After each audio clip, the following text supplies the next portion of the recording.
হাম রুবেলার টিকা ক্যাম্পেইন সম্পর্কে বিস্তারিত জানাতে রাজধানী করাইলে আছেন সহকর্মী সামদানি প্রত্যয়, যাচ্ছি তার কাছে।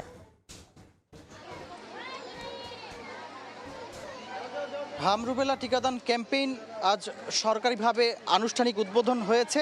আজ সকাল 9টার দিকে ঢাকা উত্তর সিটি কর্পোরেশনের করাইলের এই এরশাদ মাঠে হাম রুবেলা টিকাদান ক্যাম্পেইন 2026-এর আনুষ্ঠানিক উদ্বোধনের ঘণ্টা তিনেক সময় পেরোনোর মধ্যেই ইতোমধ্যে আমরা জানতে পেরেছি এখানকার স্বাস্থ্যকর্মীদের কাছ থেকে তারা 1500-রও বেশি শিশুকে এই হামের টিকা প্রদান করেছেন এবং কিছুক্ষণ আগ পর্যন্ত এখানে তীব্র রোদের দাবদাহকে উপেক্ষা করে অসংখ্য মানুষ তাদের অসংখ্য পিতামাতা তাদের সন্তানকে নিয়ে অভিভাবকরা সন্তানদেরকে নিয়ে বাচ্চাদেরকে নিয়ে এখানে আসছিলেন।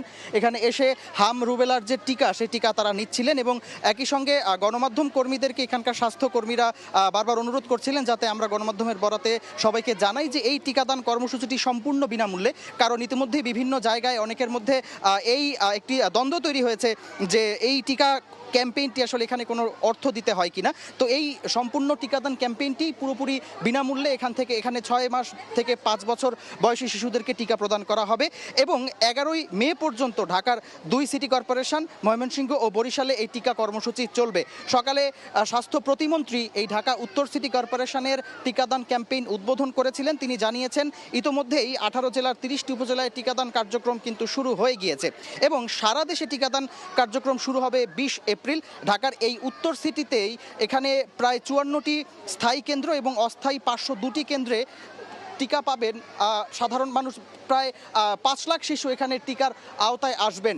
এই মুহূর্তে এখানে আমরা দেখতে পাচ্ছি যে যারা স্বাস্থ্যকর্মী রয়েছেন তারা কিন্তু বেশ এখানে সুচারুভাবেই শৃঙ্খলার সাথে এখানে টিকাদান কর্মসূচি চলছে।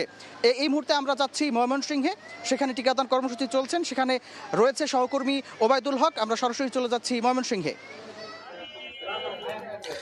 ঢাকা বরিশালের মতো ময়মনসিংহ সিটি কর্পোরেশনের 33টি ওয়ার্ডে কিন্তু একযোগে হাম রুবেলার যে জরুরি টিকাদান ক্যাম্পেইন সেটি শুরু হয়েছে এবং আজকে সকাল 9টায় এই টিকাদান ক্যাম্পেইনের উদ্বোধন করেন ময়মনসিংহ সিটি কর্পোরেশনের প্রশাসক রুকনুজ্জামান রুকন এবং এরপর থেকেই কিন্তু এই যে টিকাদান কেন্দ্র রয়েছে নগর ভবনের সামনে আমি আছি, এখান থেকে সকাল 9টা থেকে এখন পর্যন্ত কিন্তু 70 জনের বেশি শিশুকে ইতিমধ্যে টিকাদান দেওয়া হয়েছে। পাশাপাশি নগরের প্রত্যেকটি ওয়ার্ডে দুটি করে টিকা কেন্দ্র, ইপিআই সেবা কেন্দ্র, ময়মনসিংহ মেডিকেল কলেজ হাসপাতাল, সিএমএইচ সহ নগর সদন সহ মোট 70টি টিকাদান কেন্দ্র স্থাপন করা হয়েছে। এই টিকাদান কেন্দ্রের মাধ্যমে নগরের যে 6 মাস বয়স থেকে 59 মাস বয়সী শিশু যারা রয়েছে, যারা কখনো টিকা দেয়নি কিংবা একবার টিকা দিয়েছে কিংবা দুবার টিকা দিয়েছে এবং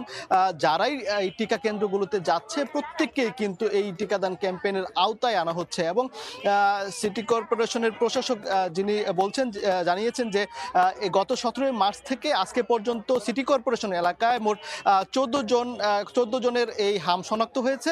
তিনি আশা প্রকাশ করছেন এই জরুরি টিকাদান ক্যাম্পেইনের মাধ্যমে আসলে নগরবাসীর যেমন স্বস্তি ফিরেছে তেমনি প্রশাসক আশা প্রকাশ করছেন যে এই হামের প্রাদুর্ভাব কমবে। তো এই ছিল ময়মনসিংহ সিটি কর্পোরেশনের সামনে থেকে আমার কাছে থাকা সবশেষ খবর।